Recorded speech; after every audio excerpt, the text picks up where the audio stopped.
this evening's discussion on genetics. My name is Miriam Borthwick and I have the pleasure of facilitating this evening's discussion.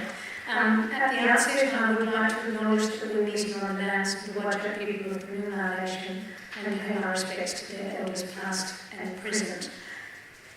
I also need to do some quick housekeeping. If anyone does need to suddenly exit, there's of course the door here, but there's also a door right up the back which takes you down some stairs to the foyer.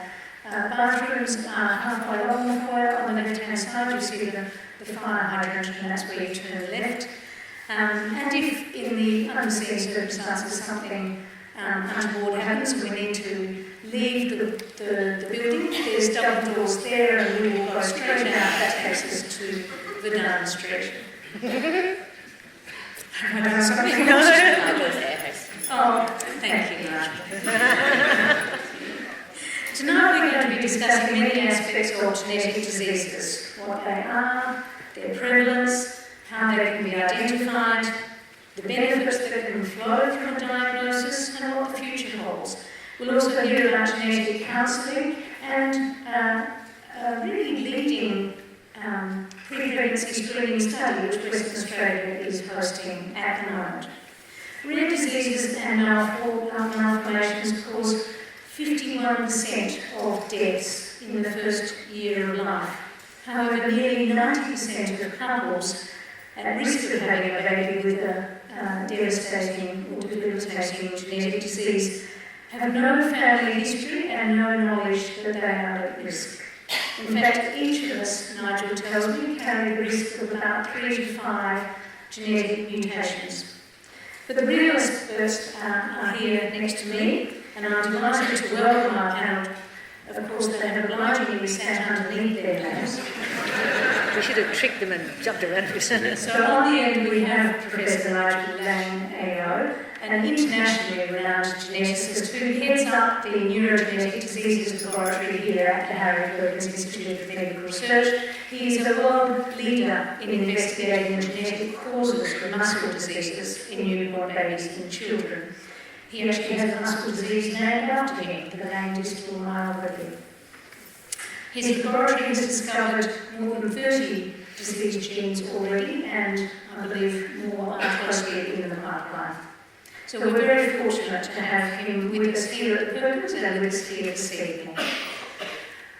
In the middle we have Professor Phillipa Lamont, a consultant neurologist and head of the State of Neurogenetic clinic at PathWest, but she's also a paediatrician with expertise in paediatrics neurogenetics and works some of the week at the Perth Children's Hospital. So in essence, she sees everyone in the state who has a neurological disease that is caused by a genetic condition. Between the two, we have Dr. Pachter. He's the Director of Genetic Services WA. Nick is a consultant clinical geneticist with specialist areas in cancer genetics and cardiac genetics. But of course genetic diseases of any form come before him, so he has to be an expert in the full range. And next to me is Sam. Sam Edwards is a genetic counsellor who also works here at the Perkins Institute of Medical Research and is very involved in our pre-pregnancy screening program, which we will hear about toward the end of this evening's discussion.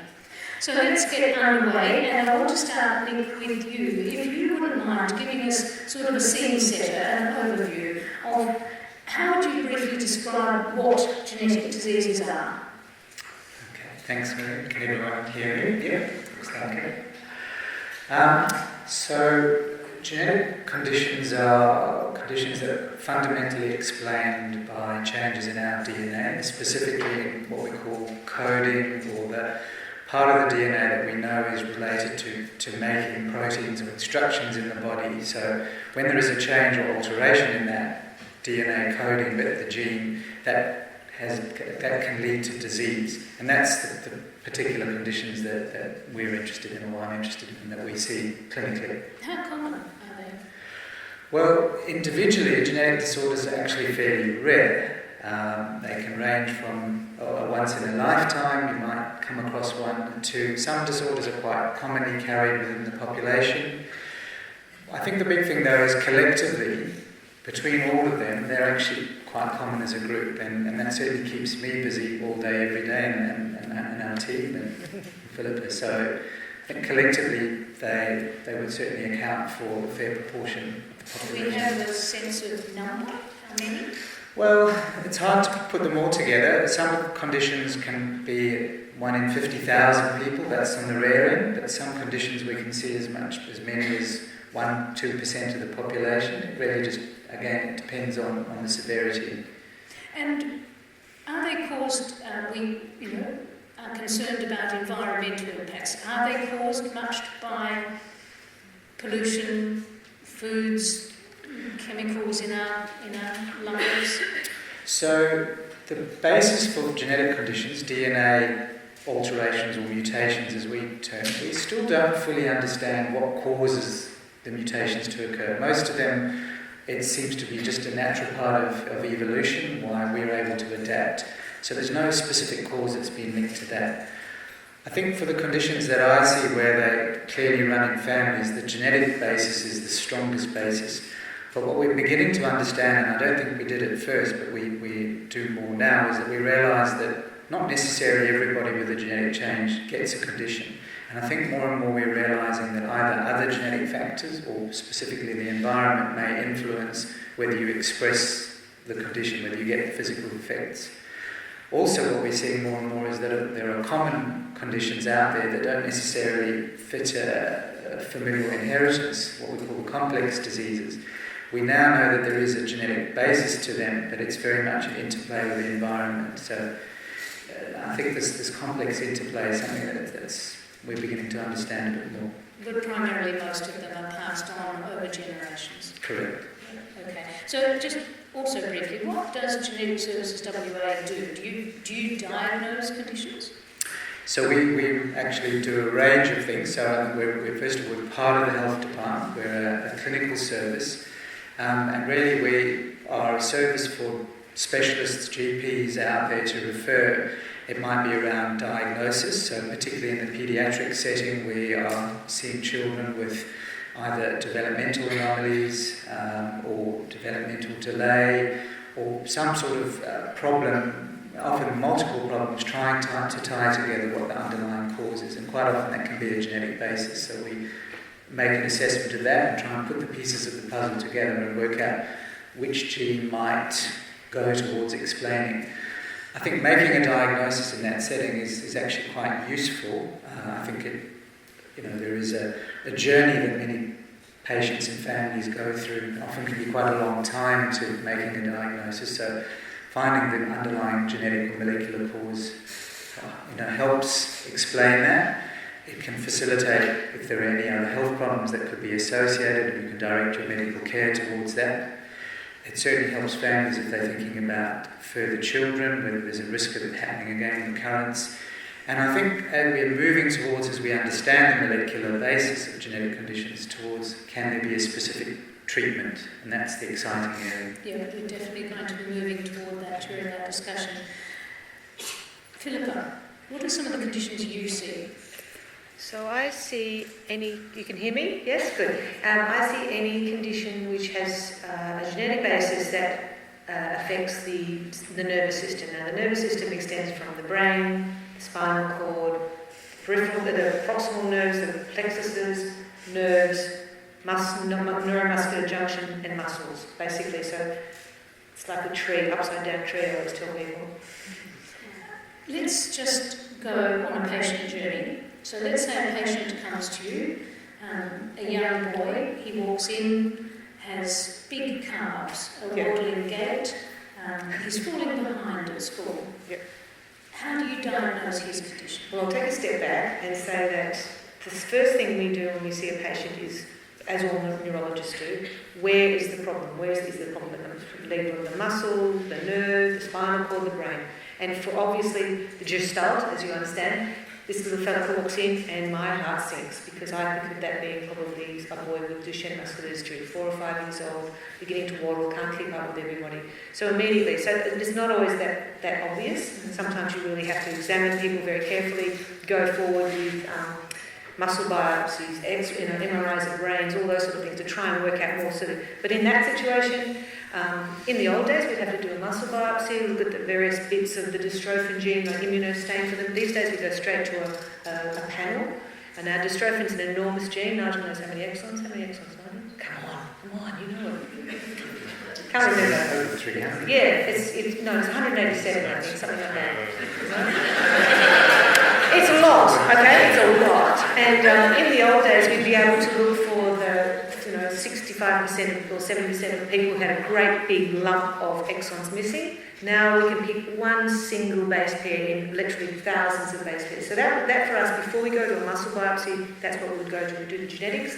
We've had a couple of cases where we haven't found anything, and so we've had to do the old-fashioned way and make the diagnosis with a muscle biopsy. And then once we've made the diagnosis, then they go into our neuromuscular clinic, which operates through the kids' hospital every 2 weeks. Yes, so that's what I wanted to ask. So let's stay on our patient journey. Let's say this little boy has got Duchenne muscular dystrophy. What's your relationship with him now, and what sort of supportive treatments does he get? What's his journey? Well, it's important to say that before all the very important supportive treatments, boys would die about 14 to 16, maybe 18 if they were lucky. And I've now got men with Duchenne who are married and having boys, children I should say. They're in a wheelchair, but still they're living a lot longer, and that's because of supportive treatment. So in our neuromuscular clinic we have a respiratory physician because they get respiratory failure, they get problems with breathing at night. We have a cardiologist because they can have even more than their leg muscles, their heart muscle can be affected. We have an endocrinologist because they get big problems with their bones because they're often not weight bearing, and particularly if they have treatments with steroids, that promotes osteoporosis, and we've had a couple of deaths from boys falling, having fractures and the complications. We have a fabulous nurse, Jodie, man who basically just is there all the time for them, and that's incredibly important, particularly in the beginning when it's just an absolute nightmare, a shock. And the other complete nightmare, I might say, is the NDIS, because they require letters and forms and this and that, and it's been an enormous avalanche of work, and she's taken it on, so she's been great. Now, who else is there? We have Misty, who's a rehab physician, which is incredibly important.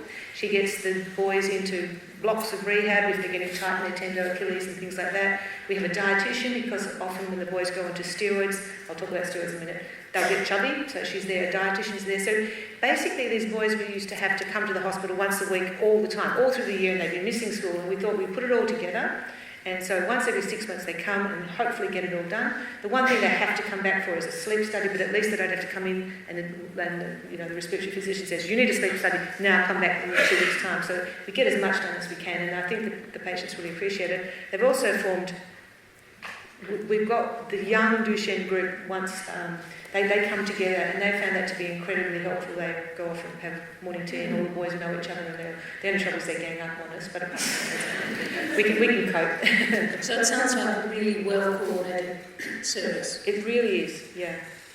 Sam, before we get to that stage, let's say we have a couple planning to have a baby and that they know they have a genetic condition that has occurred over time in their family.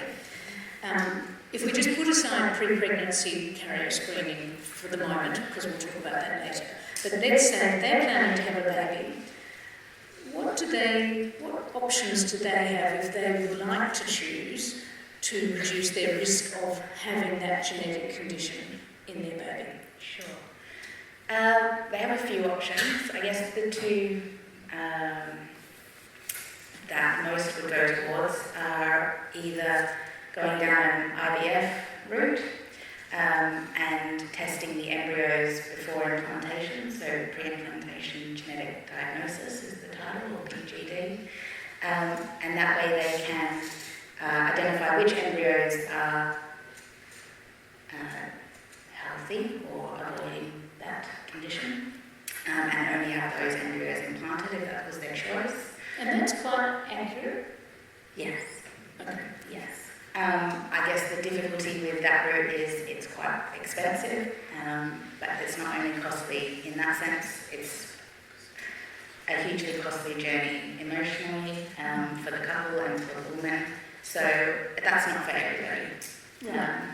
So let's say they don't have the IVF, but they choose to fall pregnant. Can they then have their embryo tested They can, yes. Right? Yeah, so during pregnancy, there are a couple of procedures that you can have, either a CBS or an amniocentesis. Both are essentially the same, but they happen at slightly different stages of the pregnancy. And essentially you're biopsying part of the pregnancy to test whether or not the embryo is affected. And there would be some risks that are carried with that procedure. There are roughly about a 1% risk of miscarriage. Okay, so what you've just described, is that basically what a genetic counsellor does? Give information about options?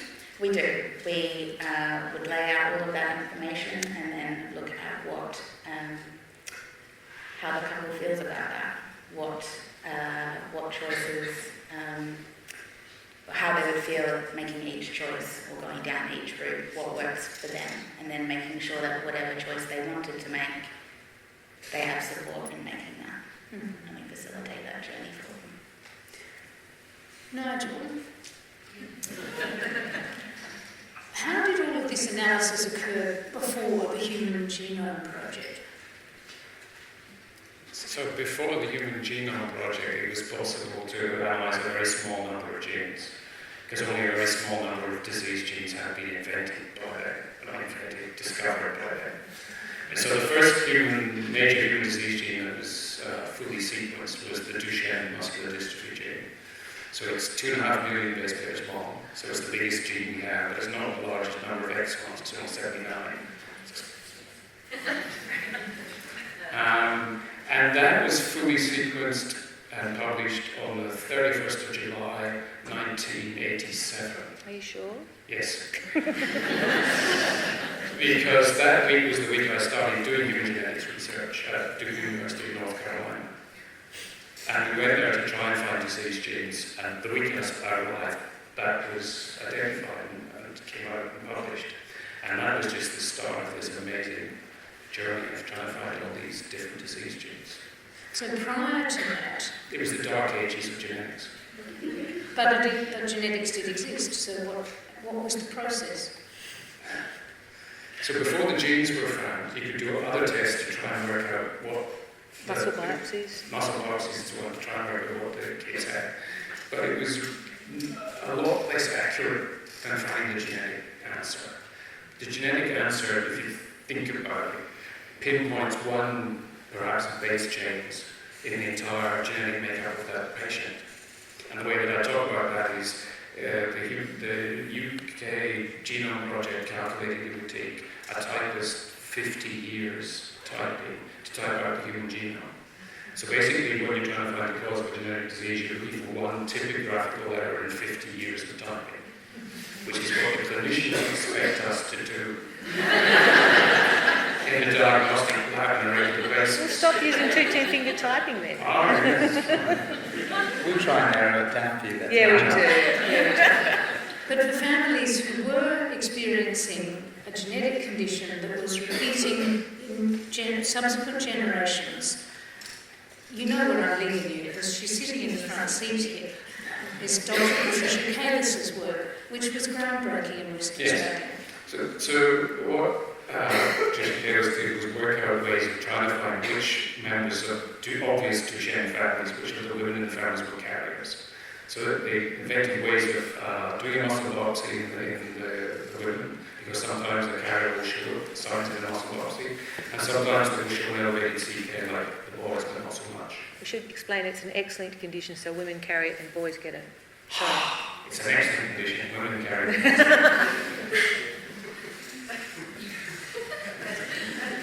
And Patricia Kalis's work was groundbreaking because I believe it was some of the first ever in the world using genetic counselling to reduce the incidence of a genetic condition. So to tell the women in the families which one were like the high risk of being a carrier and which one's a low risk of being a carrier.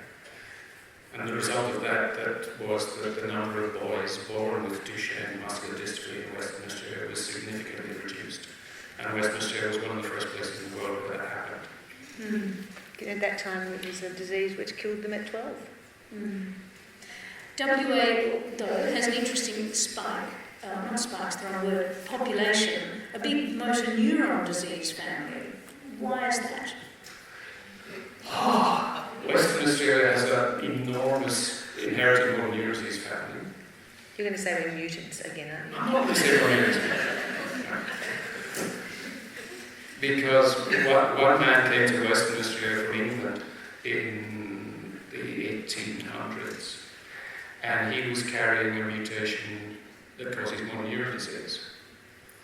And he decided that he would have 3 wives and 17 children. And it's a dominantly inherited condition.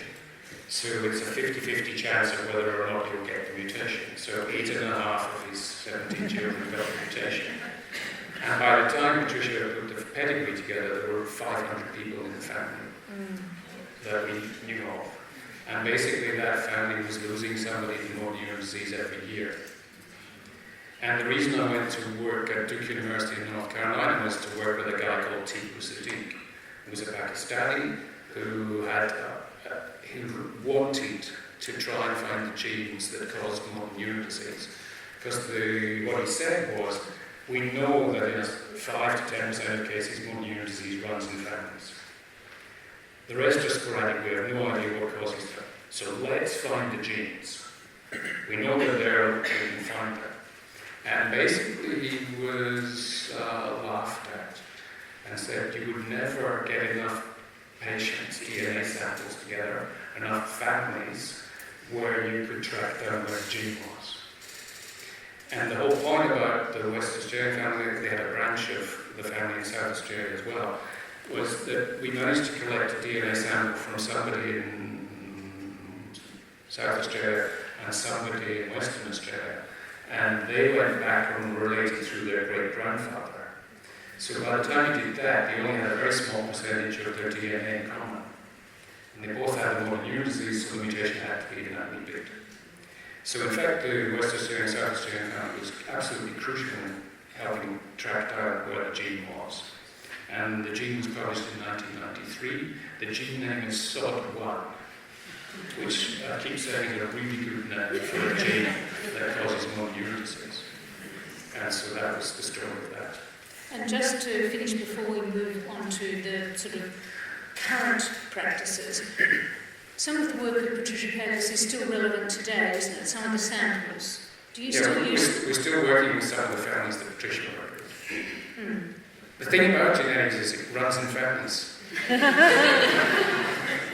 So how do you, today, in your laboratory, detect a disease gene? So today, because of the technology that we have, it's possible to sequence either every gene that a person has, or the entire genome, so not just the coding bits that Nick was talking about. You can sequence the whole thing. And then you know that the mutation should be in what you've got, should be in the data. And then your only problem is trying to find it. And then what the standard way of doing that now is to compare the information you get from a patient with a whole lot of normal people, controls that have been sequenced. And what you're looking for is a variant in the genome of your patient or patients. Ideally, you want more than one patient with the same disease. And see if they have something that nobody in the general population has. That's what a dominant disease. It sounds like looking for a needle in a haystack. Yes. How long might that take? Well, if you're lucky and you're called Gina, you're sitting 2/3 of the way back up through the room there. Hi. Sometimes the sequencing arrives in the morning and you've got the answer in the afternoon. But in other families, we don't get the answer for months or even years. It just doesn't fall out. When you think you have identified the specific genetic mutation, I imagine you then cross-reference with populations, other populations around the world? No, we cheer and jump up and down first. And then? And then, because we've been in the business for a very, very long time, there's a sort of unofficial network of friends who've been working. So we work on really severe muscle disease and nerve diseases of newborn kids. And there's a sort of family of us around the world that look into those. And so what we do is we'll contact those people around the world and say, have you seen a kid who's got a variant in this gene? And sometimes they'll come back and say yes. Equally, they'll email us and say, have you found anything? So that's one of the exciting things every morning, isn't it, Gina? Open your email and see if someone's been in touch. Right? And the other way you can do it now is there are matchmaking services. So databases, you can stick your variant into a database and then that goes around the world to people, not just your friends, but other people around the world. And one of the places where we get hits from now are large commercial diagnostic labs. Found something, you don't know what to do with it. You can't make a diagnosis for a patient until that gene's been published, because that's the validation of it. So we get a lot of hits from diagnostic labs too. So I'm imagining the pace at which disease genes are identified is escalating. Yes. Yes. It has been. It's sort of been plateauing a bit. Mm-hmm. So Phillipa, for one of your families who's come to see you, what does a specific diagnosis of their condition mean for them? What are the benefits for them? Well, I think Nick's already gone through it a bit, but basically, although some nihilists say, why do you bother finding out what someone's got if you can't fix it, people want to know what the cause of their disease is, and they want to make sure they're not missing out on some treatment. They haven't caused it themselves, it's not been some toxin, they want to know the reason for it. And then from there, of course, you can then say, well, you know, from my 100 patients that I've got with this condition, this is what happens. It's very consistent or it's not consistent. You can say what will happen to their children, will that be just the same as what they've got? What is the risk of having an affected child? And then you know what else you need to look for. So there's a large number of, for instance, limb-girdle muscular dystrophies. Some of them have a problem with their heart, some don't. So you can eliminate them having to have unnecessary cardiac MRIs and so on, if you know it's never been described as having a heart problem. And treating symptoms before they become extreme. Absolutely. We can pick up an early heart problem, put them on a specific medication, and I've seen hearts go from somewhat impaired back to normal just because of the treatment. And similarly, sleep hypoventilation when we go to bed at night. Normally, we stop using our intercostals, so for all of us, our CO2 goes up a bit, our oxygen comes down a bit, but if you've got muscular weakness, that can completely reverse and you can get severe pulmonary hypertension. We can stop that happening as well. There's a myriad of other things that we look at, specifically based on what their gene mutation was. And does a specific diagnosis enable them to get government support for the supportive treatments that they receive? It can, with the NDRs, as I said, nightmare but getting there. If you are symptomatic, yes, you definitely can, and it's actually it's based on the patient's needs, not their income or anything else. And so we're sort of learning a bit more about it, and we're beginning to get fantastic things that people couldn't get before, like physiotherapy-led Pilates for particular muscular conditions where they're incredibly weak in the middle. That's just one instance, but it can cover equipment, modifications to the house, modifications to their car, all sorts of things. That we had a boy recently who had very, very weak around the hips. If he fell to the floor, he couldn't get up. So we've got this new thing, you just slide it under his bottom and turn the engine on and it goes and puts him up on his feet again, which is just fabulous, rather than him crawling around on the ground until someone comes by and finds him. Yeah. And returning to Duchenne muscular dystrophy for a moment, are there new treatments now that the disease gene has been identified? Definitely. We are about to embark on 3 different research projects here. 2 of them are based on a technology called antisense oligonucleotides, so for instance, there are 2 conditions with dystrophin. One's called Becker's and one is called Duchenne. Now, Duchenne is the one where there is a stop codon, the reading apparatus comes along, finds that, stops, falls off, and that disintegrates. And so those boys, Duchenne boys, have no useful dystrophin whatsoever. But there is another form called Becker's, where it's what we call in-frame. So the reading thing comes, blah, blah, blah, blah, blah, blah, blah, keeps on going. So they have a shorter, but still very useful dystrophin. And at the very extreme, I have a 47-year-old man with a big deletion, and there's not a single thing you can find wrong with him. I'm just going to translate into very simple terms. Do you mean that knowing what the genetic code looks like, you can work out a way to make it jump the gap, the bit that's missing? That's my next bit. The antisense oligonucleotide is like a band-aid, and it's completely designed to bridge that gap. So rather than a stop, it says, okay, jump over here and keep on going. So you're converting a Duchenne into a Becker. So we have two, there, of course, they are specifically aimed towards exons. At the moment, we've got exon 46 and 51 coming along. And they're based on what are the more common mutations in boys with Duchenne. We've also got, I mentioned steroids. Steroids are amazing. They've kept boys on their feet and therefore obviously walking, which they like, but at less risk from osteoporosis, less risk of scoliosis for up to 5 years. But on the other hand, long-term steroids have horrible side effects. They become overweight, bad-tempered, prone to cataracts, prone to diabetes, get quite hairy, look a bit strange. So there's a new engineered steroid that's supposed to not have those side effects, so we're going to be doing a trial on that. And finally, not commonly, but there is a group of boys with Duchenne who have a single point mutation which turns that codon into what we call a stop codon, and so there's this forced read-through of that single base pair. So that's the fourth trial we're embarking on. I hope you're keeping up. Nick, when the family comes to you, is it a diagnosis in particular that they're really yearning for? And what's the emotional response when you give it to them? I think the first answer is not necessarily. People come to us for lots of different reasons. It may just be about what's their actual risk, or can their kids get it, and often they're just seeking reassurance because we can show simply through the inheritance pattern that they're not at risk, which is quite nice. So we talked about X-linked inheritance before. If you're a male, you cannot pass it on to your son. That's simple Mendelian genetics without having to do any testing can give you that. But sometimes to make them a boy, they had to give them a Y. Yes. So, but for obviously for a lot of disorders, we do need the genetic diagnosis, and I think we've spoken a lot about the things that we can do. And Sam, with either the pre-implantation genetic testing or the prenatal, it's really important to understand that in order to offer these sorts of things, we do need to know the molecular basis for that particular condition. We can't do it from scratch.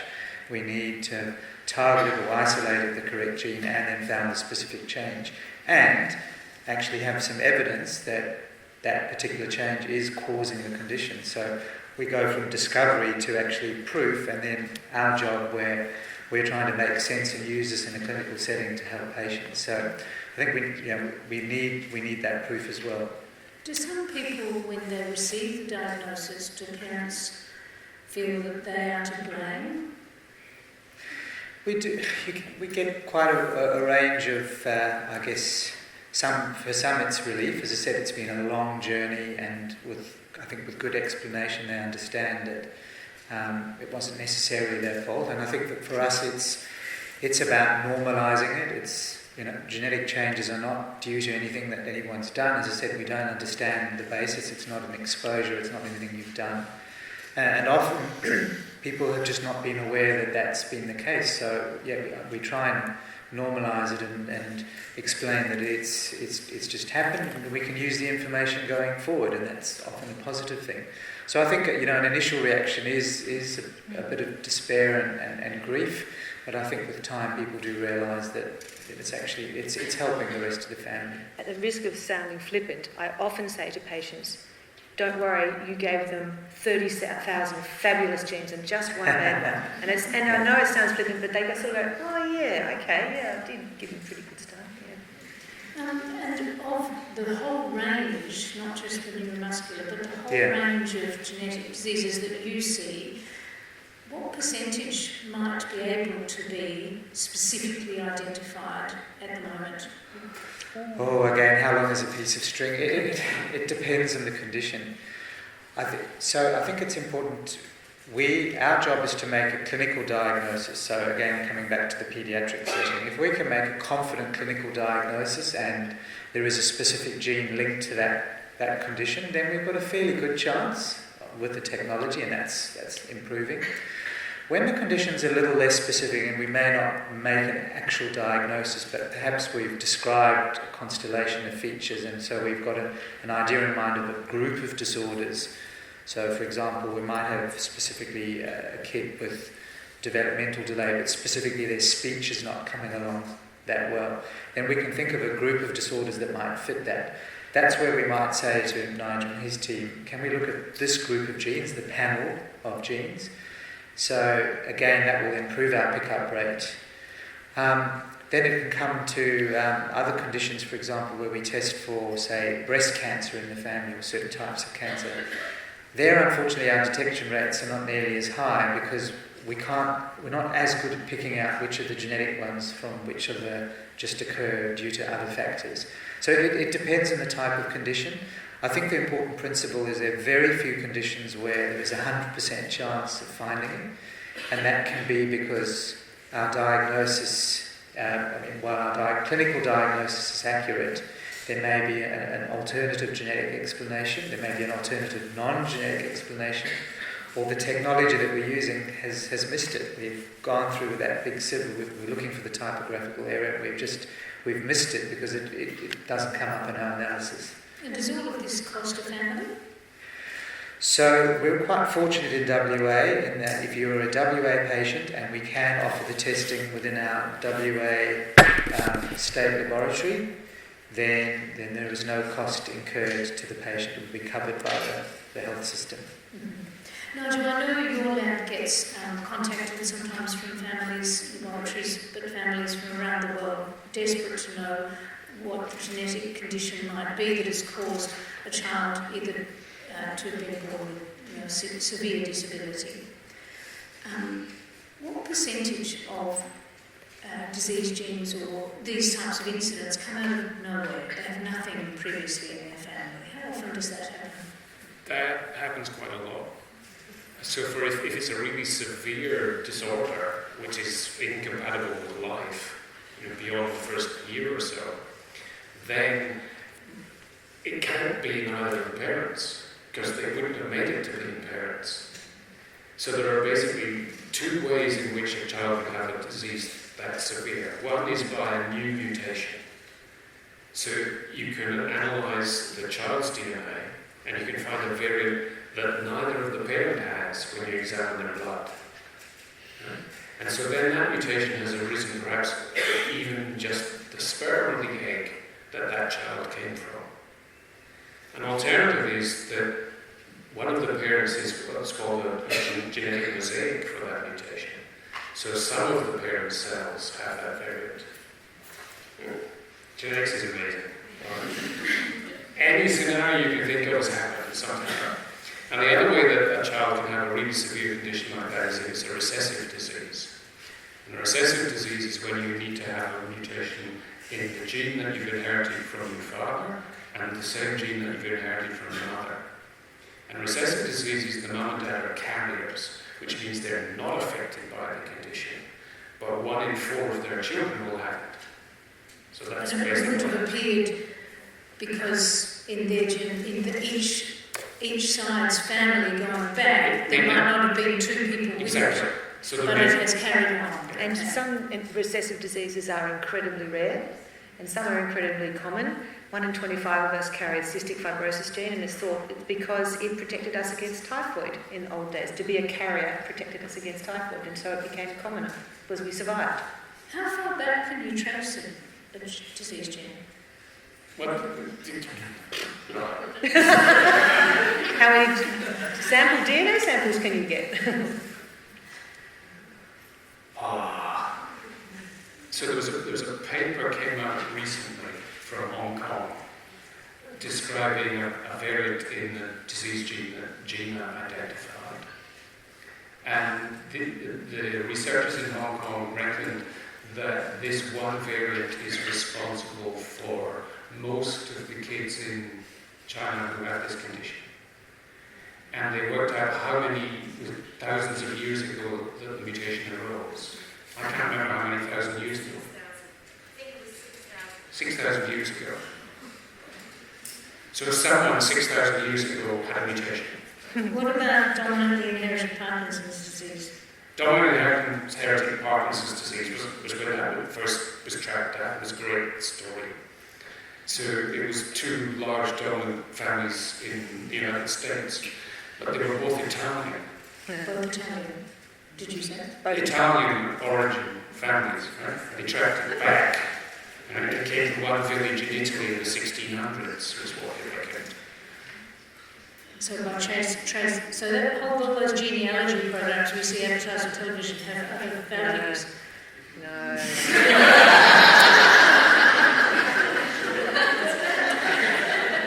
Don't waste your for money, folks. I think my favourite story of that was a chap who sent his DNA away and was told he had a low risk of prostate cancer. He said, well, that's interesting because I already had it. The other thing I should say, just along the line of Parkinson's disease, Alzheimer's disease, motor neuron disease, it's always a very small, and in fact Parkinson's disease, a vanishingly small amount of them that were genetic or are genetic. And the great hope was that they would give us information as to why the rest of the population got it, who didn't have a genetic abnormality, but unfortunately hasn't really panned out as a... Okay, just keep waiting. What about, let's move on to treatment. So, Nigel, just staying in the laboratory desk, once you have once you have identified a disease gene, does that open the door to then investigating possible treatments?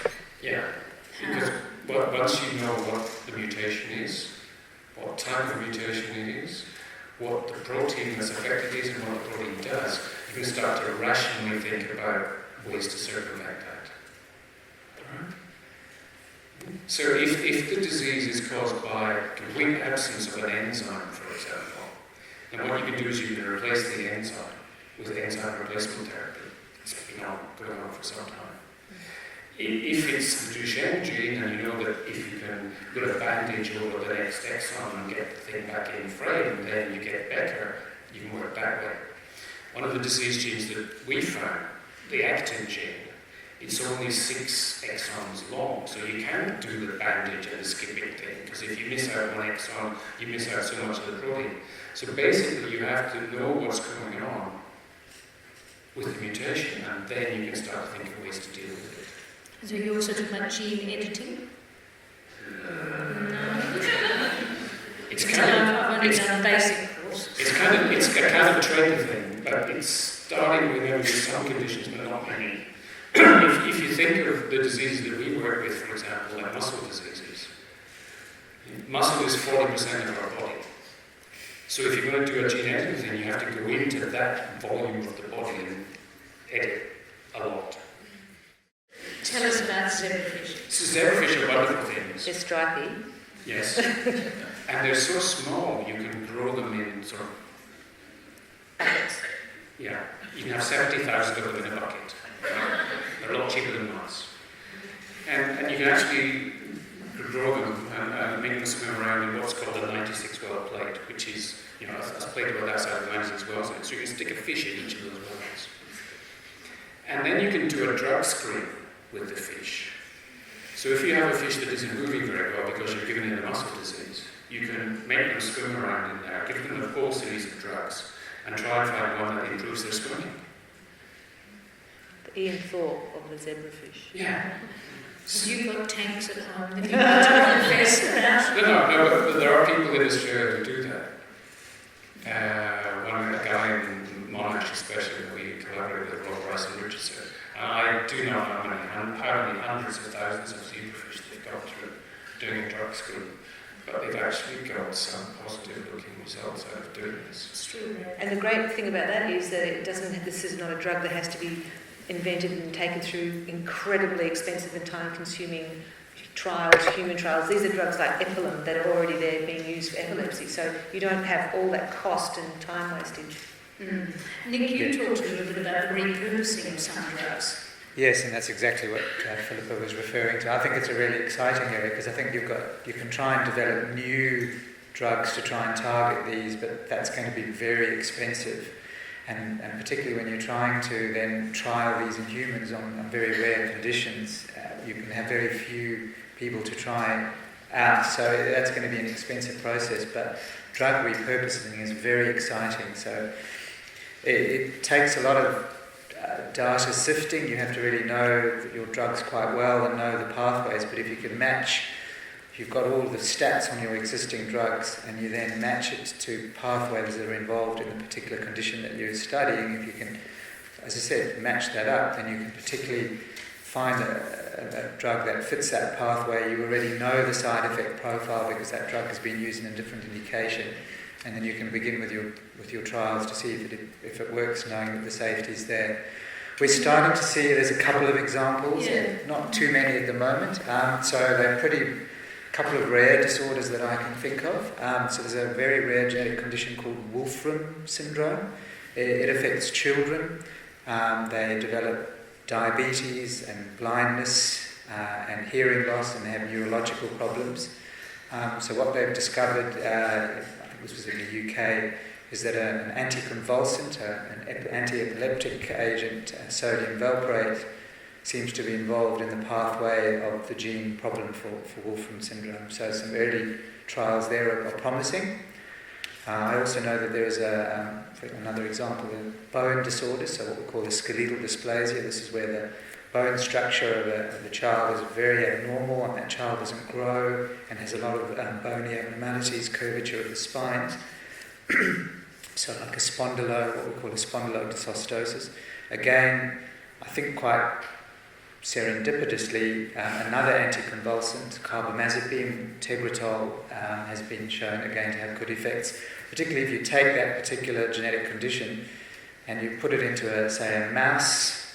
You take the gene change and you knock it into a mouse, and then you can try trials, and they've shown that certainly in mice that's worked well. Because we know that the drug is relatively safe, we can try that in humans. So they're just a couple of examples. You've got some too. No, I just want to get Phillipa to talk about the neuromuscular junction diseases, where there are these treatments. Absolutely. Which are totally gene dependent. So if you give the wrong drug to the wrong gene patient, make it worse. Make it worse. And the diagnostic lab in Western Australia is in the red blood cell building next door. Right? So that's where the action happens. And one of the most joyful things in the diagnostic lab is when we get Phillipa a diagnosis of one of these diseases which can actually be treated. Absolutely. So what Nigel's referring to is when the nerve impulse comes down, it needs to get to the muscle, because nerves and muscles are electrical. So what it does is it comes down, it stimulates the presynaptic, so the synapse is the bit between the two, this presynaptic, which then sends a molecule called acetylcholine over to the other side, it binds, and bang, off goes the electricity again. So you have a whole pile of proteins on one side and a whole pile of proteins on the other side. And what Nigel's saying is that if you have a mutation in the presynaptic, and you give them a certain medication that's good for the postsynaptic, you can make them worse, and vice versa. So we had this little fellow, absolutely gorgeous 2-year-old boy, and when I spoke to his mum, he was very weak and floppy, and he couldn't walk even though he was 2. He couldn't swallow properly. He'd been in ICU many times with terrible chest infections because he went down the wrong way, he'd get pneumonia. So I saw him and I said, I always do a family tree, and she said, my daughter, she died while we were still up in Malaysia.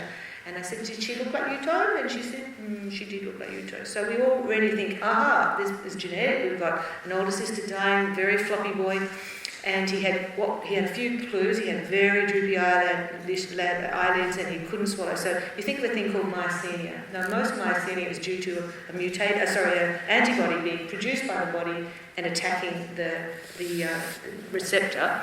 But in Yuto's case, we were able to show that he had a mutation in one of the proteins in the presynaptic. And Mark Davis's lab, your lab, told me it was that one, so I knew that the mestinon that you use for the autoimmune form. And so within a month, Yuto was walking. Within 6 months, he's running, climbing, being extremely cheeky, swallowing anything he wanted, chewing, and didn't have any more chest infections. That's extraordinary. It was magical, absolutely magical. Funny thing is that he's on about, and he weighs he was 13.65 kilos the last time we weighed him, and he's on the 3 times the adult dose. So I keep on a bit worried about it, but we've just inched it up. He just keeps on getting better and better all the time. So that's a real downstream benefit effect. it's extraordinary. There's been quite a bit of publicity across the nation in the last 18 months on this very severe condition called spinal muscular atrophy. Yes. And I'll need one of you to describe what happens to a child born with it. But the reason I'm asking is because there's also, having had the genetic discovery, there is now some treatment. But I picked up Nick earlier using the word high cost. So could someone tell me about SMA and the treatment and this difficult issue of the enormous cost? Okay, so spinal muscular atrophy attacks the same big motor nerves. So when you think about nerves, motor is to muscle, sensory is from the periphery back, telling you hot, cold, pain, things like that. So these are the big motor cells in the spinal cord. They're the same cells that are attacked by polio. And so as we go through life, we all gradually lose them. But these children have the disease where they drop out very early. In fact, they can drop out by birth. They can be dropping out, and they they have very, very weak limb muscles and breathing muscles.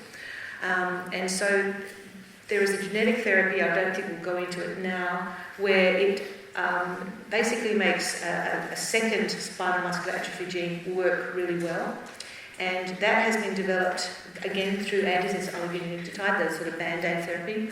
The thing about that therapy is that it has to be given 6 times in the first year and 3 to 4 times every year after that, intrathecally, so that's into the spinal fluid. And that doesn't sound too bad, but if you've got a baby, the baby has to be put to sleep because it can't move. So you've got a general anaesthetic, you've got a day admission. I've got a boy who's got a spine that sort of goes like that, so every time he has to have it done, he has to have CT and an expert neuroradiographer to put it in the right spot. So there are costs associated, but the main cost is that costs $1 million for the first year and $500,000 every year thereafter for every patient, every single patient. And there's 30 new SMA patients born a year in Australia. So you can just see that ramping up that cost. And that's one of several thousand rare diseases. I see the last 10 years, 20 years has been an amazing tsunami wave of gene discovery. I see the next 10 to 30 years, 20 years has been a tsunami of gene treatments, specific, not supportive treatment, gene treatments. But the problem is that this first little ripple is costing a fortune. There is no way that the health budget can cope with costs like that. Which really brings us to the final segment of this discussion, which is the screening, the pre-pregnancy screening. Can I say one thing? Yes. The next step in the SMA treatment is a one-off viral treatment, which they've just told us will be $4 million per patient. Well, the federal government last year, before the election, announced a program called Mackenzie's Mission, which was really Minister Hunt saying that over the next 10 years, $20 million would be spent to provide free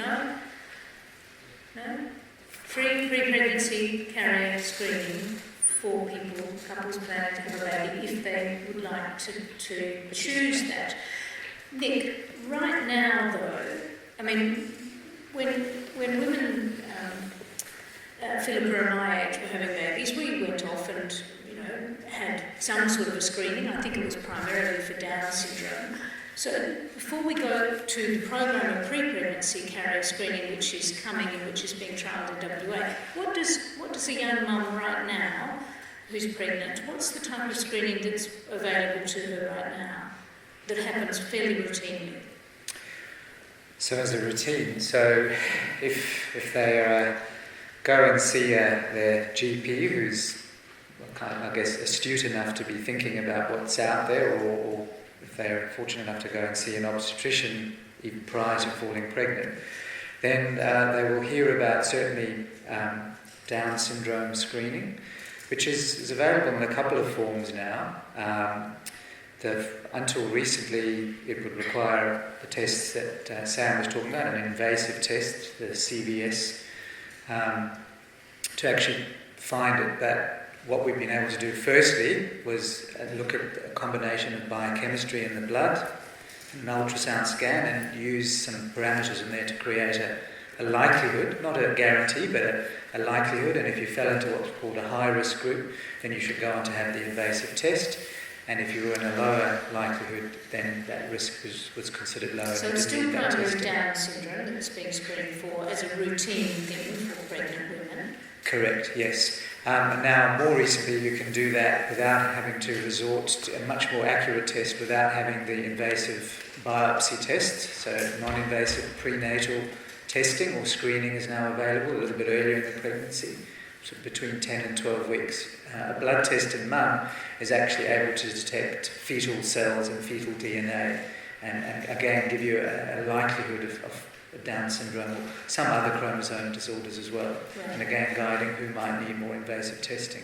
So that's for some select disorders.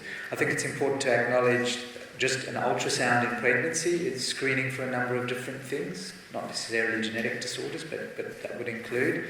There's the 12-week scan, which is very much recommended, the first trimester, first trimester or mid-trimester scan, and then the sort of anatomical screening scan halfway through pregnancy at about 19 weeks, which can pick up a range of things.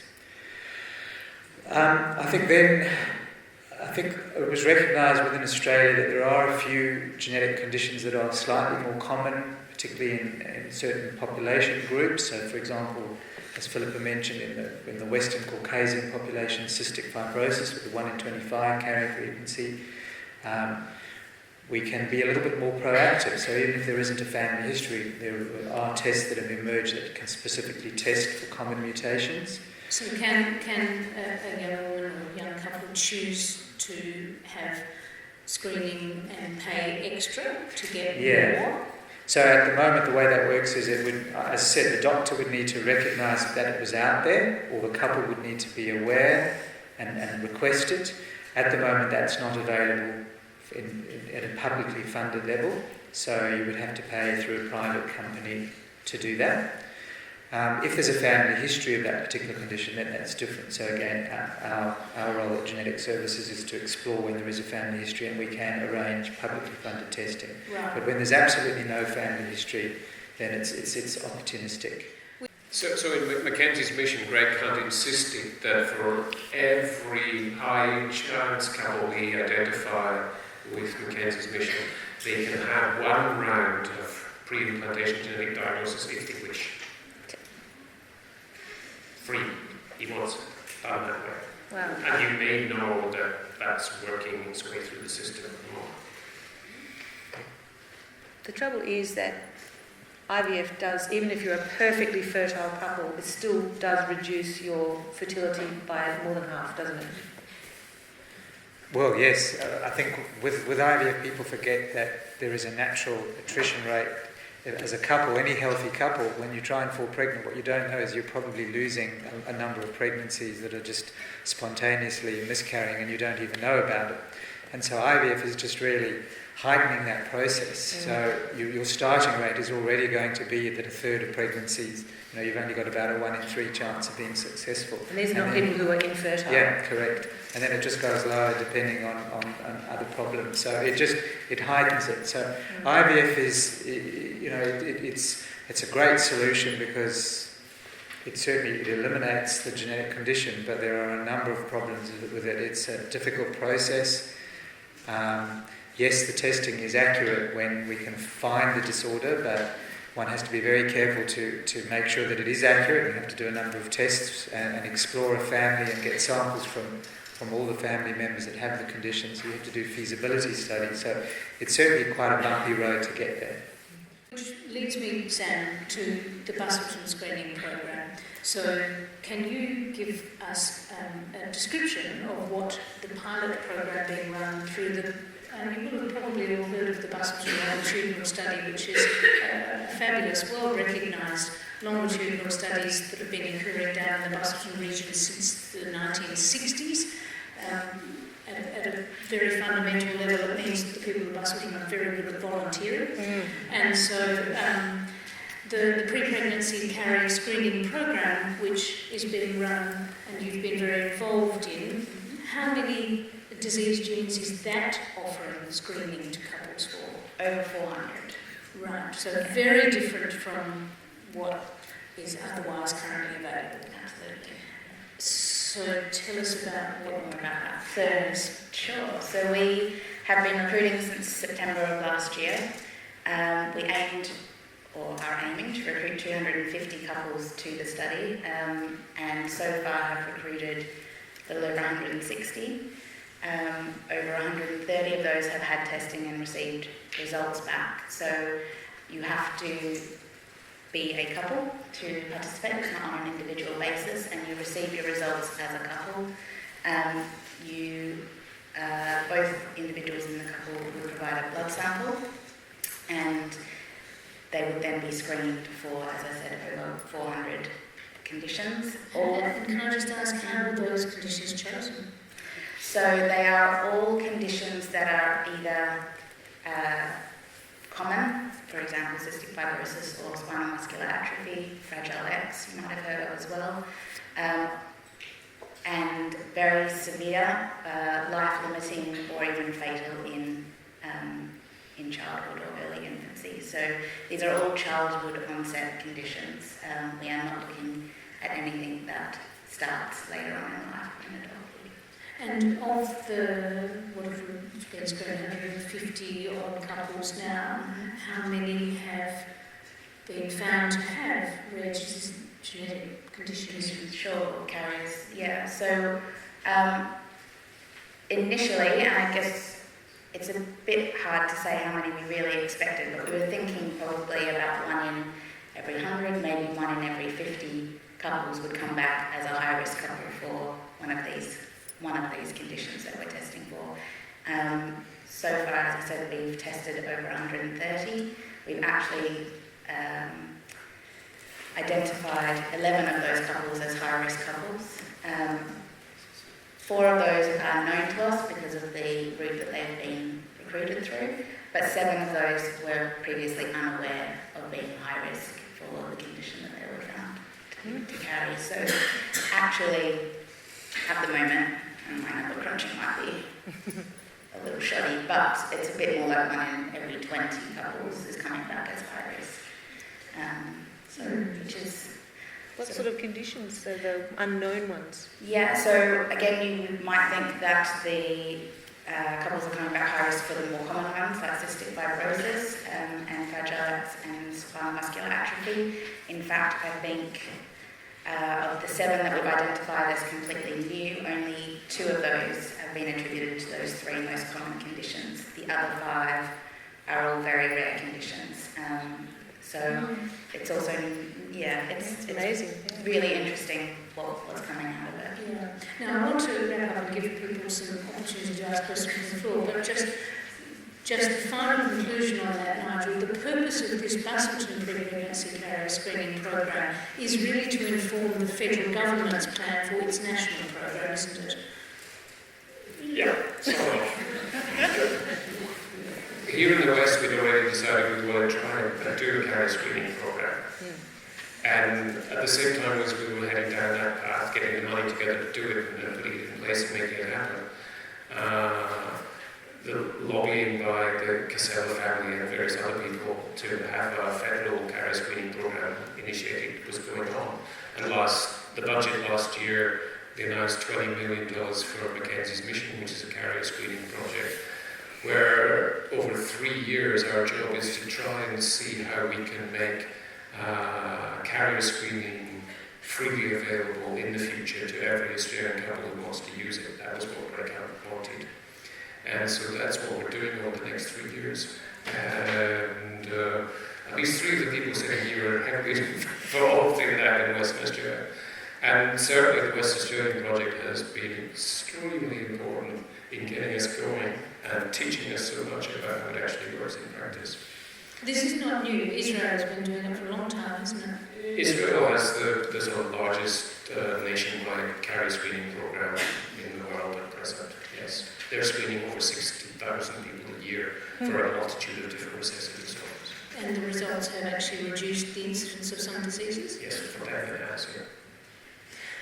Let's go to questions from the floor. We have Alicia, who's up the back, and we're going to be picking up 2 microphones. And so, sorry, Ben's got them down here. So Ben, we've got one question right up the aisle there, and one to the right here.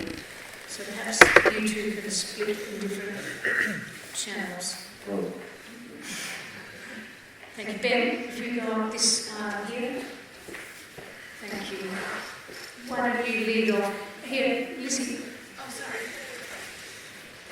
Yes. So Sam, with the Mackenzie mission, you're talking about couples that are high risk for a child with genetic disease. What are you actually defining as high risk? Like, what is the chance of that? Yeah, absolutely. So these are all autosomal recessive conditions. So as it was described earlier, both individuals in the couple would have a gene fault or gene mutation in the same gene that could potentially be passed on to their children, which means every time that they fall pregnant, that pregnancy would be at a 1 in 4 or 25% chance of being affected. So that's what we're terming as high risk.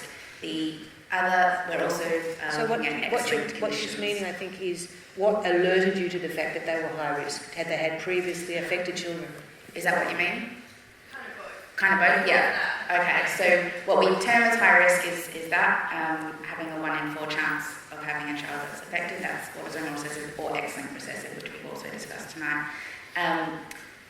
No, these are healthy couples, generally speaking. So what the idea of this is, as Miriam said in her introduction, often the couples who end up with a child with a severe condition, 90% of the time had no family history, no prior warning. What we would like with this testing or this screening is to be able to say, if you're interested, here's a test that might show you that you're at risk, and then we can talk about what your options are and what you're comfortable with doing. But otherwise, You said there were 11 and 7 were surprise and 4 weren't a surprise. 4 weren't a surprise because they're being recruited through genetic services, basically. So they already had already had a finding, and we validated, I guess, the finding that they already knew about. Yes. So I'd like to put this question to the floor, and it's regarding insurance companies and security of our data, of our genetic data. So I know there was the 2008 Act passed in America to prevent insurance companies. What's being done in Australia to prevent our data being given to insurance companies and sold off? Is anyone comfortable with the latest moratorium? I can talk a little bit. So first of all, from a data perspective, when clients come and see us, we, in the consent for the genetic testing, we always stipulate that we're not going to release a result to anyone other than that individual, or unless they give permission to someone else. So we won't release any results to any other third party without permission from the patient.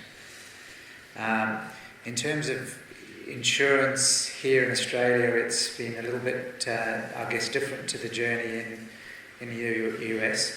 Remember, in the US, the health system is quite different, and actual medical care depends very much on insurance. Here in Australia, it's a bit different in the public health system, where people aren't having to pay. Where insurance potentially can be an issue is, for example, if you're diagnosed with a genetic disorder, or put it this way, you're at risk in the family, and you then go and have what we call predictive genetic testing. So you are then told that you've inherited the gene for that particular condition, and you may, at some point in the future, get that condition. You may not as well, because nothing is 100%, but you're certainly now considered, in the eyes of insurers, a health risk. They, in the past, have potentially loaded your premiums or even denied you getting insurance, and that's what we're talking life insurance. So that has obviously been a bit of a barrier for some clients undertaking genetic testing, because they're worried about that. We obviously talk a little bit about insurance prior to genetic testing, and we would recommend, if you are considering insurance, better to go and have that sorted out before you have the genetic test. For pre-symptomatic, you mean? For pre-symptomatic. However, insurers these days are fairly canny to these sorts of things, and they will often ask about your family history, so you can't undo that information, so it's already there. But what's happened in very recent times, and Sam can elaborate more, is that there's been a lot of discussions between the medical profession and the genetics community and insurance companies. And we've actually come to an agreement or moratorium with insurance companies where the genetic testing will not discriminate you from getting an insurance policy. So it's for a certain amount, so I think it's restricted to a certain amount, and that's going to be trialled over the next few years. Do you have a bit more on that, Sam? You've got some notes. Recently went to a conference where this was talked about at Laing. Yes, so it's self-regulated by the financial industry, I guess, or FSC. And there's no current enforcement of this, but the moratorium has been set up, and provided you're going for a certain level of cover, they can't ask you to divulge the genetic testing. However, if you go above that, then they can request that. But as we've discussed, if you have, they can ask about family history, and then if there's anything in your own medical history that obviously pertains to why you'll be having genetic testing, chances are that's going to affect how your premiums come back anyway. I want to make one more point about data, because that's a really important question. As we've mentioned, clinical work that we do, we're very careful to sit down with the client and go through and consent and very carefully document what it is they wish to share or not share, and we respect that. And certainly also research that's all ethically approved should have the same process.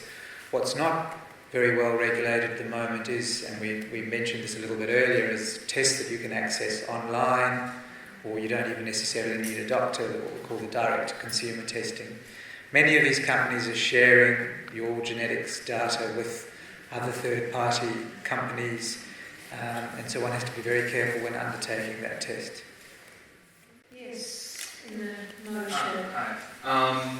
I might direct this one to Nigel, but if you go towards the entire floor, but perhaps sort of return to the topic of the insurance, but more in terms of patents.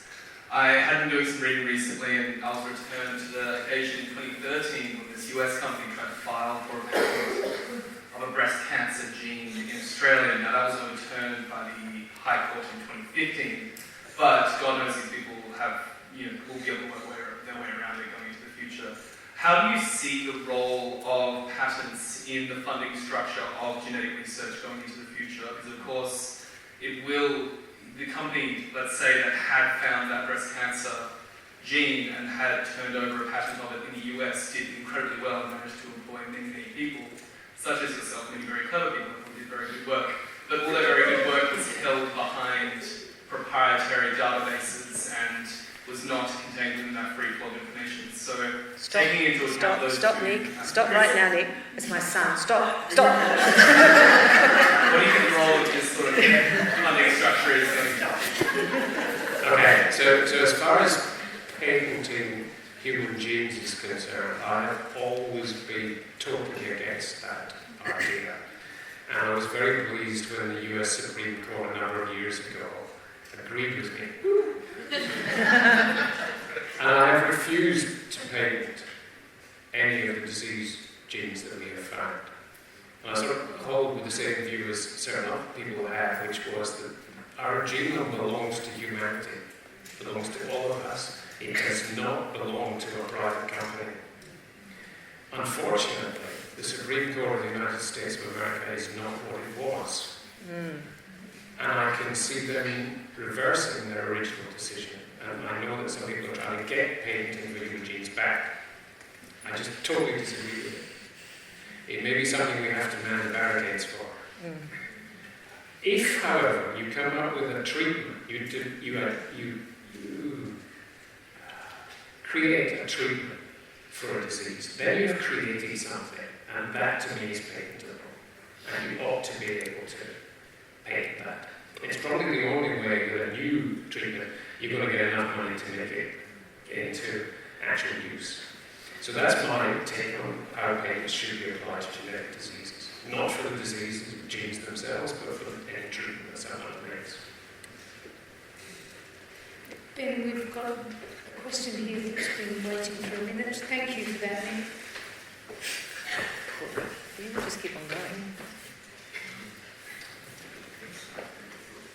My question is there any genetic disorders that are related to, say, smoking or nervous breathing teeth or any chemical absorbed in the environment? Well, look, yes. If you take a common exposure, some people will get a particular disorder and others won't, and that susceptibility is often related to genetics. So if you want to look at smoking as an example, there is a condition called alpha-1 antitrypsin deficiency. At the extreme end of the disorder, if you're not making any of your alpha-1 antitrypsin, you will get lung disease pretty early in life, emphysema. But obviously there are milder forms of this, or you may even have common changes in the alpha-1 antitrypsin gene that make you susceptible to smoking-related lung damage. So there is a good example of where you introduce an environmental factor and a genetic susceptibility can go on to cause the condition. The rare examples are once we identify them, they will often be the clue to what the common susceptibility factors are in the population. And those cause mutations as well? Can the smoking actually lead to DNA mutations? So, not that we're aware of in our what we call our germline. So remember, a lot of the conditions that we've been talking about, you either inherited it or you developed it extremely early in life. So it's in your makeup, it's in your DNA. So we don't believe that smoking contributes to that. But we do know that smoking and environmental factors can trigger changes within our DNA that are exposed to the environment, what we call somatic changes. And somatic changes can often lead to aberrations in growth within cells, and that's the basis of cancer. So cancer is often a genetic cause that's triggered that, and an environmental factor may have led to that genetic trigger. Thank you. Let's have just one final question, because we've gone slightly over time, but I'm gauging mostly interested faces still. Hi. I've just got a personal question. In my family, there's a hereditary disease called the Charcot-Marie-Tooth type 1A disease. And it's actually come down through my father's side of the family. Now, my brother has been diagnosed with the genetic disease. I have had the blood test done here, and it's indicated that I don't have that disease itself. But I'm finding later on in life I'm starting to get neuropathic nerve pains in my arms. So I'm wondering if, from that genetic testing, whether there's forms of mutations from that Charcot-Marie-Tooth type 1A disease, whether there is mutations from that which is now sort of interfering with my genetics. Can you do that? That's something that I look after all the time. Charcot-Marie-Tooth is very common. The answer is no. You either have it or you don't. And it's one of those, if the test was done here, it's extremely accurate because our diagnostic genomics laboratory is very, very good. That doesn't mean you're not having pain, obviously. Neuropathic pain is extremely common. It can come from the spinal cord all the way out. There are many different causes of it, and it should be looked into, but I can say to you that it's very unlikely to be anything to do with your family history of CMT. Okay, all right, thank you. Well, thank you to our panel for this evening. It's been an incredibly detailed conversation on a number of topics, from the history through to how genetic diseases are investigated today. If anybody would like to have more information on something like the Busselton pre-pregnancy carrier screening program, it is on a website, isn't it? It is, which is carrierscreeningwa.com.au. There is Because that program is still running and will be running for another few months at least, if not till the end of the year. Excellent. So I would ask if you would please join me in thanking our panel. There's time to